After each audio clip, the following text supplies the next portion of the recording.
Alô, amigos! Alô, turma! Galera boa ligada aqui no canal Ave Mais, um grande abraço a todos vocês. Eu venho aqui para, nesse sábado à noite, bater um papo com vocês sobre dois assuntos que eu gostaria de abordar. Terminada a rodada nesse sábado do campeonato, dois jogos que diretamente atingem o Vasco, fazem o Vasco cair mais uma posição, a vitória do Náutico em cima do Curitiba e o empate entre o Operário e o Goiás. Resultados incrível, bons, mas não são bons se realmente o Vasco estivesse numa situação melhor. Eu sei que vai ter muita gente que vai dizer assim, mas já acabou, para de falar nisso. Gente, pelo amor de Deus, respeita a opinião, tá? Se existe alguém que ainda tem esperança, e no Vasco se tem essa esperança, o Fernando Diniz falou isso depois do jogo do Guarani. Deixa falar, gente. Deixa falar. Se você não acredita, não é para ficar revoltado com quem acredita. Simples. Vamos combinar assim? Ponto 1. Então os resultados dão ainda uma impressão de possibilidade. Porque se você vai naquele simulador, e não vem me enganar que você nunca foi naquele simulador lá da Globo.com, fazer a simulação. Todos foram, até os descrentes. E se você vai e coloca resultados que não são resultados inacreditáveis, o Vasco vencendo os seus jogos, o Vasco entra. Só que o grande problema é exatamente isso, o Vasco vencer os seus jogos. É que o Vasco vai vencer os jogos jogando da maneira que o Vasco joga. O problema todo está na forma e também no destino. Porque eu ouvi de uma pessoa, um amigo meu, que tem muito ligado a essa área espiritual, é uma pessoa que tem crença nisso, e eu respeito imensamente, de que realmente não é algo positivo o que aconteça hoje no Vasco. O Fernando Diniz falou na quinta-feira, e eu acho que no fundo ele quis comentar sobre isso, ele colocou assim, algumas coisas muito estranhas têm acontecido. Aí lembrou o goleiro do Sampaio Corrêa, que pegou para burro contra o Vasco, e no jogo seguinte o Sampaio Corrêa perdeu e ele tomou um frango. O jogo de quinta-feira, que o Vasco tem um pênalti aos 43 e toma um gol aos 44. Do céu ao inferno em 1 minuto. Coisas que realmente trazem uma certa dúvida espiritual. Muita gente acha que está carregado, que tem alguma coisa enterrada, que é algum trabalho, é alguma coisa muito séria. Eu tenho muito respeito por essa questão religiosa, eu sou religioso, eu sou católico, sou uma pessoa que sou temente a Deus, mas eu respeito muito todas as religiões e todas as crenças das pessoas. O Brasil é um país em que existem aí centenas de religiões e a gente precisa respeitar, até aqueles que não acreditam. Eu acho que realmente carga negativa é algo que existe. Você está ao lado de uma pessoa negativa, de alguém que só fala para coisa para baixo, de alguém que só fala mal dos outros, eu pelo menos me afasto desse tipo de pessoa, não gosto. Acho que é nocivo, é ruim, faz mal para o seu dia a dia. Mas acho que também a fé ela é importante, acho que a crença é muito importante. Não sou muito afeito, apesar de ter aí algumas manias, superstições, mas respeito quem as tem, que veste uma camisa ali, que veste uma camisa colar. A gente brinca, tem um jogo que vai. Eu já testei todas as minhas camisas, acreditei que pudesse estar dando certo. Aí eu falo assim, não, deixa pra lá, tá bonito, fiquei bonito no vídeo, mas não acho que seja o caminho, porque eu acredito muito no trabalho, eu acredito muito na forma de ser, na maneira que você se comporta. Acho que o Vasco tem algo a se lamentar, porque eu acho que o Fernando Diniz é um trabalhador, e já falo isso aqui há muito tempo. Acho que o Fernando Diniz é um cara que está tentando demais, ele tem prazer de treinar o Vasco, tem os erros dele, as manias dele, as formas dele escalar e peitar certos jogadores, mas é ele que decide, e ele é sozinho, porque se ele for mal, ele pode ser demitido, porque ninguém demite os jogadores. Então, eu vejo no Fernando Diniz uma pena do trabalho dele, do tanto que ele se esforça, a comissão técnica dele, não engrenarem uma série de vitórias, não darem essa alegria ao torcedor, que eu também sinto na parte dele, uma certa dor de não poder dar essa alegria ao torcedor. E acho que, a par de toda essa questão religiosa, essa questão afetiva, a crenças, acho que quem não trabalha bem são os jogadores do Vasco. Acho que a gente precisa realmente bater muito nisso, porque a gente tem grupos e grupos que se repetem e que são alvos de crítica, mas sempre no final das contas é o treinador que é o burro, é o presidente que é o incompetente, é o diretor executivo que monta mal o time. Claro, todos têm culpa.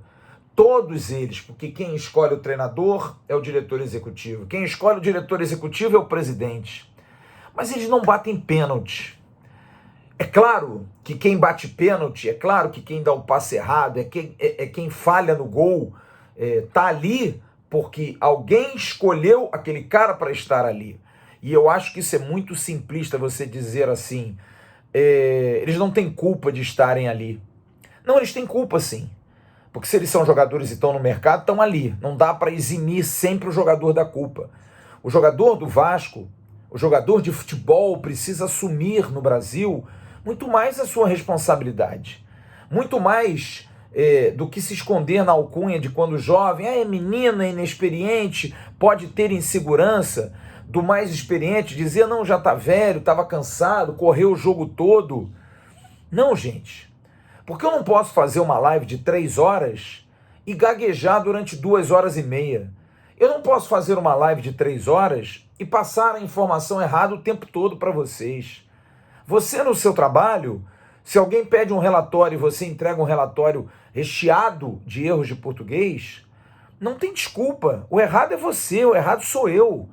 Então cada um que assuma o seu trabalho. E eu acho que o trabalho desses jogadores não é bom. Ah, mas eles se esforçam demais durante a semana. Ótimo. Mas uma coisa é esforço, outra coisa é competência. Eu já falei isso aqui. Ser competente independe do seu esforço. O esforço ajuda que mesmo o incompetente possa brilhar. Mas é difícil. É difícil porque é algo inerente à vontade apenas de querer. Você precisa saber, você precisa ter aquilo. Ainda mais o jogador de futebol. Porque você pode não saber uma tarefa e aprendê-la. Mas o jogador de futebol é uma atividade em que você tem a repetição e a capacidade psicomotora, a capacidade física, a facilidade de você fazer o gesto correto, porque aquilo é um dom que você tem. É difícil você ser um bom jogador se você não o é. Eu adoraria ter sido um bom jogador de futebol, mas eu não sou. Eu sou esforçado, eu corro, né? A gente já ouve isso na pelada, esse cara é esforçado, vamos colocar ele porque ele é esforçado. O esforçado geralmente é o que sua muito, e no futebol competitivo de hoje não basta só ser esforçado. Quando eu cobro alma, claro, eu cobro alma, coração, porque é o mínimo que um jogador de futebol pode ter. Mesmo que ele seja muito ruim, e eu já vi jogadores muito ruins no Vasco, que compensavam isso com a alma.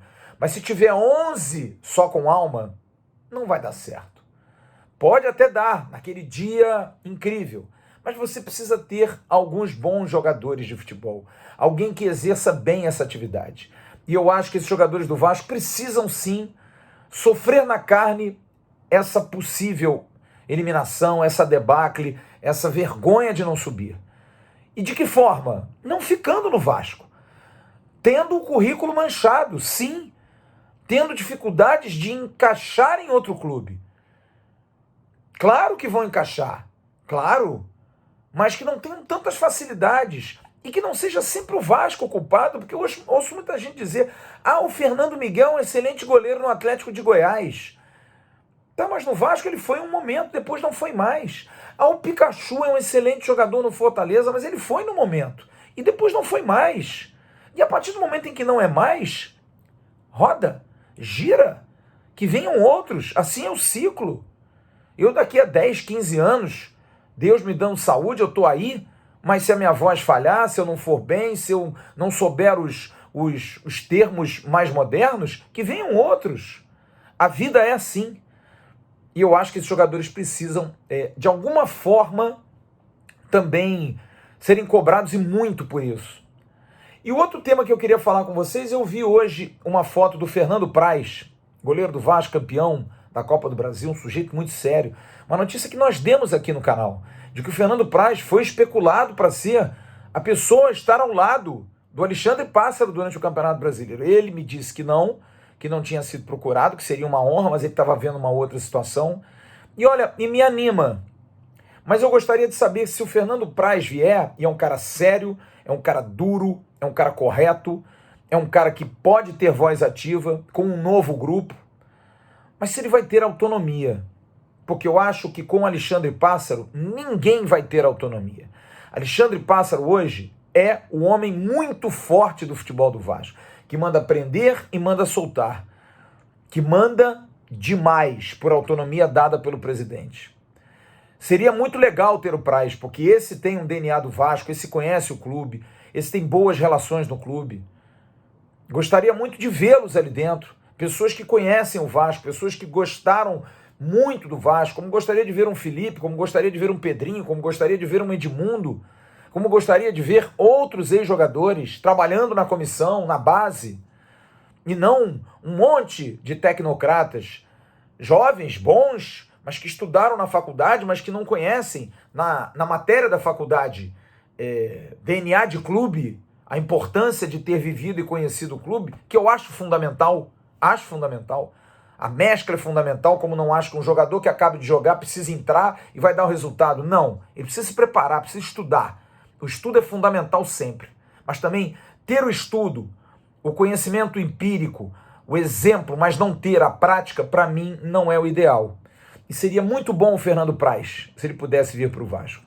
Mas acho que se ele vier à luz do Alexandre Pássaro, não sei qual seria a ingerência. Realmente não sei.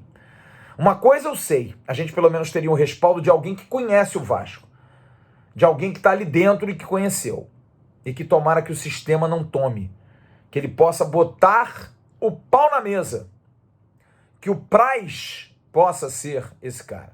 Tomara, vamos ver. E amanhã, hein, contra o Botafogo, qual é a sua expectativa? Tem que ganhar os 5 jogos. Eu não estou acreditando.